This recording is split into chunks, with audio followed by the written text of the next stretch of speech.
Hai teman-teman, jumpa lagi dalam episode #EverHappen.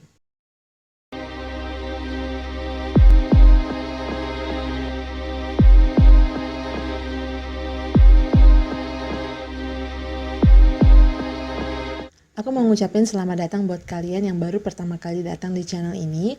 Aku membuat sebuah segmen real story yang aku beri nama #EverHappen, dan ini akan tayang setiap akhir pekan. Jadi kalau kalian suka pada segmen yang seperti ini, pastikan kalian tekan tombol subscribe supaya kalian bisa dapat notifikasi dan pemberitahuan ketika aku mengupload cerita-cerita real story dari segmen ini. Kali ini aku mau bercerita mengenai kisah yang lumayan baper. Jadi kalau kalian adalah tipe orang yang cepat tersentuh oleh sesuatu hal atau cepat meneteskan air mata, mungkin kalian bisa sediakan tisu terlebih dahulu ya. Kisah ini berasal dari Filipina yang menceritakan mengenai seorang public figure. Dia juga adalah seorang dancer terkenal yang bernama Franco Miguel Hernandez atau biasa dikenal dengan Franco Hashtag. Dia merupakan salah satu member dari grup dance yang bernama Hashtag. Itulah mengapa dia dipanggil sebagai Franco Hashtag. Franco sendiri lahir pada tanggal 1 April 1991 dan dia merupakan anak tertua dari dua bersaudara dari pasangan Raulito Lumanlan ayahnya dan Marisa Hernandez ibunya. Dia mempunyai seorang adik perempuan yang bernama Dennis Ailela Lumanlan. Mengenai karir Franco, pada tahun 2011 dia sendiri pernah memiliki sebuah kelompok dance yang bernama Unschooled Unity in Diversity yang mewakili Filipina dalam ajang World Street Dance Battle. Franco sendiri mendapatkan gelar sarjananya di bidang desain produksi di De La Salle College of Saint Benilde. Pada tanggal 14 Februari 2017, It's Showtime memperkenalkan Hernandez bersama dengan 7 anggota baru lainnya sebagai anggota tambahan untuk boy dance group yang bernama Hashtag. Kelompok pertama diperkenalkan pada tahun 2015. Jadi kalau ada beberapa dari kalian yang tidak tahu apa itu It's Showtime, itu semacam sebuah acara televisi yang berisi mengenai kompetisi dance pada umumnya ya.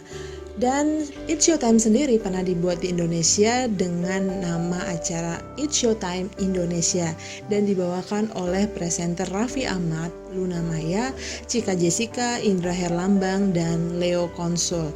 Namun sayangnya acara ini tidak berlangsung lama karena pada tahun yang sama yaitu di 2019 acara ini juga akhirnya berhenti. Jadi Franco Hashtag itu semakin banyak dikenal ketika ia sering muncul di It's Showtime Filipina. Menurut pengakuan beberapa teman Franco, mereka mengakui bahwa Franco itu memang sangat berbakat di dalam dance-nya. Dan Franco pun juga sempat menjadi pembawa acara di berbagai segmen di Showtime dan menjadi pelopor untuk beberapa kontes dalam pertunjukan tari. Ketika muncul di acara It's Showtime, Franco itu memperlihatkan bakatnya yang lain yaitu dalam hal presenter. Orang-orang yang mengenal dia juga menilai bahwa dia itu adalah seseorang yang optimis, bahagia, energik, dan dia memiliki sesuatu yang ikonik dari dirinya yaitu senyumnya yang sangat viral. Mengenai kehidupan pribadi atau kehidupan asmara Franco, dia sendiri pernah jadian dengan seorang stylist Filipina yang bernama Nika Nolasco. Mereka berpacaran dari tahun 2014 sampai akhir 2016. Dan pada awal tahun 2017, Franco mengumumkan bahwa dia jadian dengan seorang model Filipina yang bernama Janica Nam Floresca. Menurut rumor yang beredar, putusnya Nika dan Franco itu terjadi pada waktu yang sangat berdekatan ketika ia pertama kali mengenal Janica. Jadi Janica itu dianggap sebagai perempuan yang merebut Franco dari Nika. Singkatnya, Franco dan Janica menjalin hubungan selama hampir setengah tahun lebih. Sampai pada tanggal 11 November, Franco diberitakan meninggal karena tenggelam. Berita ini sangat marak diberitakan di media-media mengingat bahwa Franco itu adalah public figure, jadi media mengekspos berita ini begitu gencar. Bahkan pemberitaan ini pun juga sampai di Indonesia, jadi media-media online Indonesia juga memuat berita tentang kematian Franco, walau sayangnya mereka memuat pemberitaan ini dengan keliru. Kenapa aku bilang keliru? Jadi kalau kalian searching mengenai kematian Franco Hashtag, kalian akan mendapati tajuk-tajuk berita seperti ini. Sekilas kalau kalian membaca berita ini kalian pasti akan sangat penasaran, tersentuh, dan mau tahu cowok seperti apa yang melakukan hal yang sama dengan Jack di Titanic yang menyelamatkan Rose. Walau sebenarnya kejadian yang terjadi tidaklah seperti apa yang dituliskan di pemberitaan media di Indonesia. Aku nggak tahu apa penyebabnya media-media Indonesia membuat pemberitaan seperti ini. Apakah mereka mendapatkan referensi yang salah, atau mereka juga mendapatkan pemberitaan yang salah, atau mereka memang sengaja membuat tajuk seperti ini demi menarik para pembaca mereka. Aku nggak tahu, dan mari kita nggak menghakimi mereka. Aku hanya ingin mencoba berpikiran positif. Namun di sini dengan adanya video ini, aku mencoba untuk kembali menceritakan versi yang sesungguhnya yang diceritakan oleh pacar Franco, yaitu Janica, ketika ia diwawancarai oleh salah satu media di Filipina. Pemberitaan yang salah tidak hanya terjadi di Indonesia. Mungkin kalau di Indonesia kita bisa maklum ya, karena kita berbeda negara. Jadi bisa dimaklumi kalau ada kesalahan atau simpang siur mengenai berita yang sesungguhnya. Namun di Filipina juga terjadi hal yang sama. Jadi ada pemberitaan yang salah. Itulah yang menjadikan alasan buat Janica ketika 1 bulan kemudian setelah kematian dari Franco, dia memutuskan untuk speak up atau memberitahukan cerita dan kronologi yang sebenarnya kepada media. Kamu mau tahu kesalahan yang diberitakan oleh media di Filipina? Yuk tonton video ini sampai habis ya. Jadi ceritanya pada suatu hari di bulan November, lebih tepatnya tanggal 9 November, kedua pasangan ini yaitu Franco dan Janica memutuskan untuk liburan bersama ke suatu daerah yang bernama daerah utara Lamidan. Mengapa mereka memilih tempat itu? Karena salah satu teman Franco yaitu Tom Doroma memiliki resort di Davao Occidental. Jadi mereka menganggap bahwa oke, kita punya teman yang punya resort di situ, jadi setidaknya kita bisa lebih have fun dan mungkin nggak perlu membayar terlalu banyak hal. Dan juga mereka punya seseorang yang setidaknya familiar dengan keadaan dan situasi di tempat liburan tersebut. Dan kalau kamu stalking Instagramnya Janica, kamu pasti akan melihat bahwa Janica dan Franco ini adalah tipikal pasangan yang memang sering menghabiskan waktu bersama atau quality time dengan liburan ke tempat-tempat ya. Tempat itulah yang kemudian dikunjungi oleh Janice dan Franco yang rencananya mereka akan menghabiskan liburan selama 5 hari dari tanggal 9 sampai 13 November 2017. Nah, seperti kebanyakan tempat liburan umumnya ya, biasanya banyak pilihan-pilihan tempat yang dekat di situ yang bisa kita jadikan pilihan untuk spot-spot liburan yang asik gitu ya, atau mungkin tempat-tempat foto yang bagus. Jadi sebenarnya mereka itu rencananya mau pergi ke tempat air terjun di dekat situ ya, tapi mereka memutuskan untuk tidak melakukannya karena keadaannya saat itu sedang hujan. Jadi saat itu Don sebagai orang yang lebih mengenal daerah di sekitar situ, dia memberikan saran bahwa kita bisa pergi ke Pantai Pasir Putih. Jadi letak Pantai Pasir Putih itu mereka harus menyeberang dari resort dengan menggunakan perahu ke suatu pulau yang memiliki pantai pasir putih. Menurut cerita Janica, dia sempat mengatakan kepada Don bahwa dia dan Franco tidak benar-benar pandai berenang. Namun kemudian Don mengatakan kepada mereka bahwa tenang, kita nggak akan pergi ke tempat-tempat yang dalam, kita hanya akan berada di pantai karena di sana ada pantai. Setelah itu mereka menyewa sebuah perahu untuk menyeberang ke pulau Pantai Putih tersebut.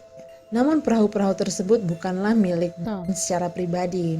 Menurut Janica, perahu-perahu itu adalah milik warga-warga sekitar yang dikenal oleh Don. Dalam wawancaranya, Janica juga menjelaskan bahwa ketika mereka menaiki perahu tersebut, mereka tidak ditawari pelampung. Jadi sama sekali tidak ada life vest ya. Mereka merasa, wow, perjalanan ini lumayan berbahaya. Nah, itu adalah versi yang dikatakan oleh Janica. Tapi lain lagi dengan versi yang dikatakan oleh tukang perahu yang membawa mereka. Tukang-tukang perahu tersebut mengatakan bahwa pada saat itu mereka sudah menawarkan pelampung, namun anak-anak ini itu menolak pelampung tersebut. Akhirnya ada 5 orang yang menaiki perahu untuk menyeberang ke pulau Pantai Pasir Putih. Di antaranya yaitu Janica, Franco, Tom Doroma, pacarnya Tom, dan sepupu Tom yaitu Cleo. 5 orang tadi adalah pesertanya dan ditambah lagi 2 orang tukang perahu yang naik bersama-sama dengan mereka. Dalam keberangkatan mereka menuju pulau pantai Pasir Putih, mereka tiba dengan penuh selamat di pantai tersebut. Namun cerita begitu berbeda ketika mereka mau kembali lagi pulang ke resort. Ketika mereka ada di atas perahu, tiba-tiba ada sebuah ombak besar yang menghantam perahu mereka dan membuat perahu itu terisi oleh banyak air. Nah, seusai dihantam oleh air, tukang perahu itu mengatakan kepada mereka bahwa kalian harus segera meloncat karena perahu ini akan tenggelam. Tapi menurut Janika, tukang perahu itu tidak menjelaskan hal ini ketika dalam wawancara mereka. Awalnya Janika itu merasa ragu-ragu untuk meloncat dan dia memilih untuk tidak mau meloncat meskipun memang keadaan perahunya itu seperti mau terbalik. Tapi kemudian Franco itu mengatakan kepada dia, kita harus loncat karena perahu ini akan segera tenggelam. Jadi cepat, ayo kita harus loncat. Walaupun Janika dan Franco itu sadar bahwa mereka tidak bisa berenang, namun akhirnya mereka memilih untuk tetap meloncat. Karena orang-orang lain juga udah meloncat. Menurut Janika, ketika mereka meloncat, Franco itu masih sempat mengapung. Jadi mereka itu tidak pintar berenang, namun setidaknya mereka bisa mengapung. Namun sayangnya, walaupun mereka mengapung bagaimanapun, ombak itu terus datang dan menghantam mereka, sehingga mereka akan tenggelam lagi dan kemudian mereka harus mencoba untuk naik lagi ke permukaan. Seusai melompat, Janika itu berpegangan kepada salah satu tukang perahu. Sementara Franco kemudian akhirnya bisa meraih Janika dan memeluk Janika. Tetapi ombak yang begitu kuat menghantam mereka lagi sehingga mereka pun terpisah. Kemudian Don, pacarnya, dan Cleo, sepupunya, beserta kedua orang tukang perahu tersebut berenang duluan meninggalkan Franco dan Janika. Mungkin saat itu para tukang perahu itu menyelamatkan Don dan juga pacar Don lebih dahulu, sehingga mereka meninggalkan Franco dan Janika terapung di tengah laut. Padahal kan yang nggak bisa berenang itu justru Franco dan Janika kan, tapi justru mereka yang ditinggal. Ya mungkin saat itu para tukang perahu itu tidak menyadari dan tidak tahu siapa yang bisa berenang dan siapa yang tidak. Salah satu tukang perahu itu mengatakan kepada mereka bahwa mereka akan kembali dan memanggil tim penyelamat untuk menyelamatkan mereka. Tapi Janika tuh berpikir, apa gunanya kalian pergi kemudian meninggalkan kami kalau nanti kami itu justru mati waktu kalian pergi? Apa gunanya kalian datang dengan tim penyelamat itu kalau kami keadaannya sudah meninggal? Namun akhirnya karena situasi begitu mendesak dan genting, jadi gak sempat saling berdebat ya. Akhirnya tukang perahu itu pergi dan juga ketiga teman Franco dan Janika tadi juga pergi. Dan mereka pun ditinggalkan di tengah laut untuk menunggu bantuan. Dan mereka menunggu selama hampir 30 menit kalau Janika bisa mengira-ngira ya. Pada momen itu Janika merasa bahwa inilah takdir mereka dan dia seperti sudah rela dengan takdir mereka. Dia sudah menerima keadaan mereka saat itu. Janika pun kaget dan tersadar ketika dia tiba-tiba mendengar suara teriakan Franco. Mungkin teriakannya nggak tahu apa, manggil Janika atau gimana. Yang jelas dia bersuara dan berteriak. Sehingga Janika itu mengatakan, "Love, berjuanglah." Padahal menurut keterangannya di wawancara sebenarnya dia tuh pengen mengucapkan I love you gitu ya. Tapi dia justru memilih untuk mengatakan love, berjuanglah, karena memang mungkin kalimat itu yang diperlukan untuk saat-saat yang sulit seperti itu. Kemudian datanglah penyelamat. Namun penyelamatnya ini ternyata bukan tim penyelamat yang dijanjikan, melainkan tukang perahu tadi itu kembali untuk menyelamatkan mereka. Tapi lucunya tukang perahu yang kembali menyelamatkan mereka itu tidak kembali dengan perahu atau semacam ya life vest, pelampung, apakah kayak gitu. Dia itu datang sendirian dengan berenang. Mungkin karena sudah panik ya. Jadi kita bisa maklumi. Dia kembali dengan berenang sendirian menyelamatkan Janika dan Franco. Pertama-tama dia menghampiri Janika dan mengambil Janika. Lalu selanjutnya dia mengambil Franco. Pada saat mencoba untuk kembali ke tepian pantai, kondisi Franco itu udah setengah sadar. Bahkan ketika mereka mencoba untuk berenang, Franco tuh sering tubuhnya itu memberatkan mereka, semacam menjadi beban. Sehingga waktu tukang perahu dan Janika itu mencoba untuk berusaha ya mencapai pinggir pantai, Franco tuh sering memberatkan mereka dan membawa mereka tuh jatuh ke dalam air lagi gitu ya. Karena Franco udah setengah sadar, dia sendiri tidak bisa mengupayakan untuk berenang ke pinggir. Ketika akhirnya mereka tiba di tepi pantai, Franco dalam kondisi yang sudah tidak sadarkan diri.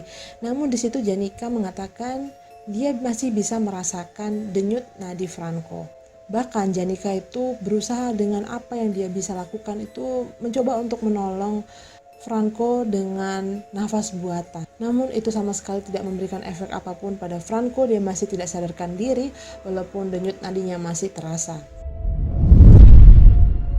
Akhirnya mereka tiba di tepi pantai, begitu banyak warga yang sudah berdiri menunggu mereka di tepian pantai. Mereka pun berbondong-bondong menolong mereka. Kebanyakan dari mereka mencoba untuk menolong Janika terlebih dahulu, namun Janika bilang, jangan bantu saya. Saya minta tolong supaya kalian menolong pacar saya terlebih dahulu. Dia sudah tidak sadarkan diri. Dan ketika warga mencoba untuk mengangkat tubuh Franco, mereka itu seperti kurang hati-hati. Jadi ada saat ketika mereka itu mengangkat kaki Franco begitu tinggi sampai kepalanya Franco itu sempat hampir terantuk di tanah. Janika yang melihat hal itu langsung berpesan kepada warga tersebut supaya hati-hati dengan tubuh Franco, supaya mereka menjaga dia dan pastikan dia tidak kenapa-kenapa. Para warga mengatakan bahwa mereka akan mengurus Franco dengan baik dan akan segera melarikan dia ke rumah sakit. Dalam kondisi yang begitu panik, Janika sebenarnya ingin mengikuti Franco. Kalaupun dia dibawa ke rumah sakit, dia ingin pergi bersama-sama Franco. Namun dia merasa bahwa kalau dia pergi bersama dengan Franco, maka dia akan membuat para warga ini jadi terganggu atau terdistrak pikirannya ya, karena ada 2 orang kan yang jadi korban di sini. Jadi dia hanya ingin para warga itu konsentrasi untuk menyelamatkan Franco. Itu maksud Janika. Makanya dia memilih untuk tidak ikut dan dia tetap stay dan mempercayakan warga untuk membawa tubuh Franco. Walaupun pada akhirnya dia memilih untuk stay, namun dia tidak bisa menutupi kepanikannya. Dia terus panik, namun teman-temannya mencoba untuk menenangkan dia, mengatakan bahwa tenanglah, tidak akan ada hal buruk terjadi.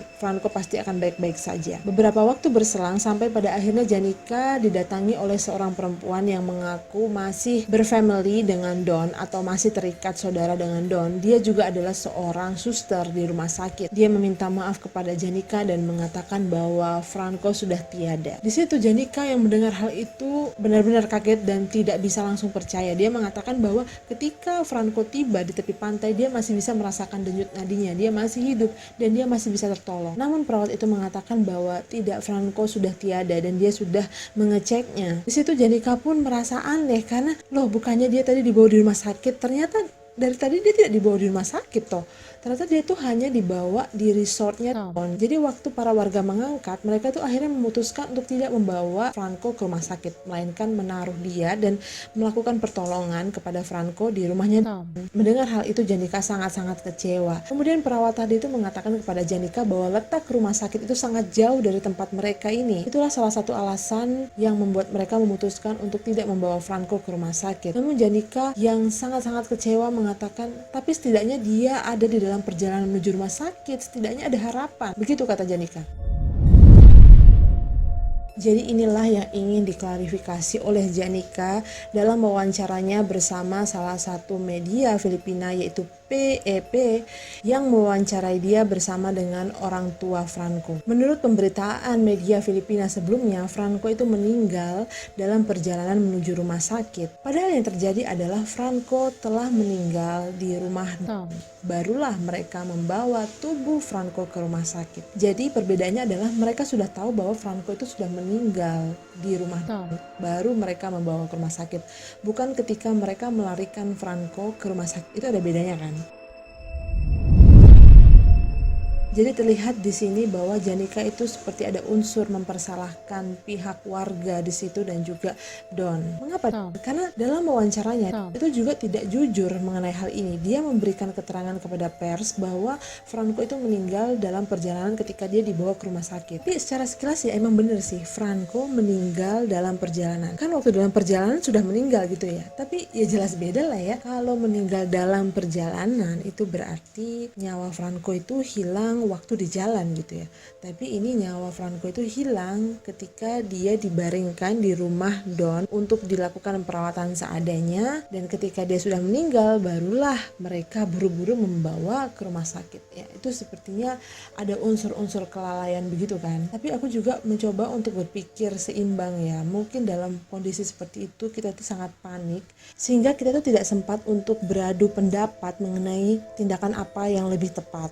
keburu waktunya itu berjalan terus gitu kan. Jadi yang lebih terpenting adalah melakukan tindakan kepada sang korban. Nah, tindakan yang mereka pikirkan terbaik karena memikirkan jarak rumah sakit yang jauh dari tempat mereka berpikir bahwa kebetulan di sini ada perawat, jadi mungkin dia bisa melakukan tindakan yang lebih cepat begitu kan.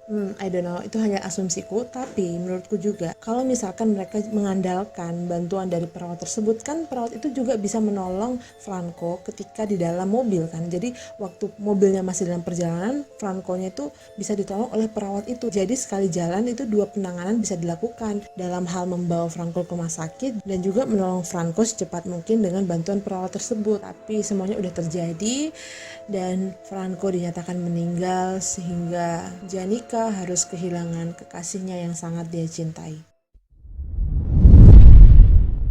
Kebaktian penghiburan untuk Franco dilakukan di Chapel Arlington Memorial dan jenazahnya dikremasi setelah itu. Lalu abunya dikuburkan di The Garden of the Divine Word di kota Quezon. Ada sesuatu yang tidak biasa terjadi. Jadi ketika keluarga Franco dan Janica pergi ke tempat pemakaman abu dari Franco, tiba-tiba ada seekor kupu-kupu yang datang memasuki ruangan pemakaman abu itu, lalu terbang dan menempel kepada keluarga Franco, salah satunya yaitu ayahnya, dan juga menempel di kakinya Janica untuk waktu yang sangat lama. Mereka percaya bahwa itu adalah perwujudan roh Franco yang mendatangi mereka untuk pamitan dalam bentuk seekor kupu-kupu. Sampai tahun-tahun selanjutnya terlihat bahwa Janica itu begitu sulit move on, dan tentu saja ya, siapa bisa segampang itu move on dari pacar yang begitu kompak denganmu, yang begitu kau sayang. Dan waktu-waktu setelah itu terlihat bahwa Janica itu begitu sulit move on dan dia sepertinya kehilangan harapan. Terlihat dari postingannya berikut. Aku kehilangan cintaku tepat pada hari ini ketika Tuhan memanggilmu pulang. Telah 2 tahun tetapi itu terasa seperti baru kemarin. Aku benar-benar ingat bagaimana penampilanmu pada saat itu, dan itu menghancurkan hatiku setiap kali aku melihatnya. Aku ingat suaraku ketika aku berteriak minta tolong. Aku ingat saat-saat ketika aku berpikir aku mendengarkanmu mengetuk pintu, dan ketika aku membukanya, engkau tidak ada di sana. Aku ingat beban yang datang ketika menyadari bahwa engkau benar-benar pergi untuk selamanya dan tidak ada yang bisa aku lakukan mengenai hal itu. Aku mengingat segalanya dan aku tidak akan pernah lupa. Tetapi untuk kepentingan kewarasanku dan kesehatan mentalku, aku menumbuhkan diriku dengan cara yang aku tidak tahu, bahkan itu mungkin terjadi dalam masa-masa trauma. Dan tanpa penyesalan engkau telah menolongku, membentuk aku menjadi perempuan sebagaimana diriku hari ini. Karena dirimu, aku mengetahui bagaimana mencintai lebih dalam, bertumbuh dengan lebih kuat, hidup dengan lebih bahagia, menjadi seorang pejuang, dan menghargai hidup. Tapi ada hari di mana aku menanyakan diriku, bagaimana aku bisa kuat, bagaimana aku bisa tetap tersenyum dan bahagia. Apakah aku bisa meletakkan kakiku hari ini jika aku tidak merasa hal yang baik dari semuanya? Setiap hari adalah perjuangan bagiku dan akan selalu begitu, tetapi aku harus tetap melangkah dan memiliki iman. Aku percaya aku memiliki tanganmu untuk mengarahkan jalanku selangkah demi selangkah, dan aku diberkati karena hal itu. Aku berharap aku bisa membuatmu bangga setiap harinya. Terima kasih untuk selalu ada di sini, cintaku. Engkau telah menunjukkan kepadaku lebih banyak cinta dan lebih banyak lagi hingga hari ini. Dan untuk mencintai atau dicintai itu cukup. Engkau akan selalu ada di sini dalam setiap hariku dan setiap saat. Itu adalah 2 tahun yang begitu berarti bagiku sejak Tuhan mengubah hidupku selamanya. Tetapi mencintaimu tidak akan pernah ada batas waktunya. Dan ketika aku melangkah dari lembaran ini, aku mengucapkan kepadamu selamat ulang tahun untuk yang kedua di surga malaikatku. Aku sangat mencintaimu. Jadi seperti itu ya.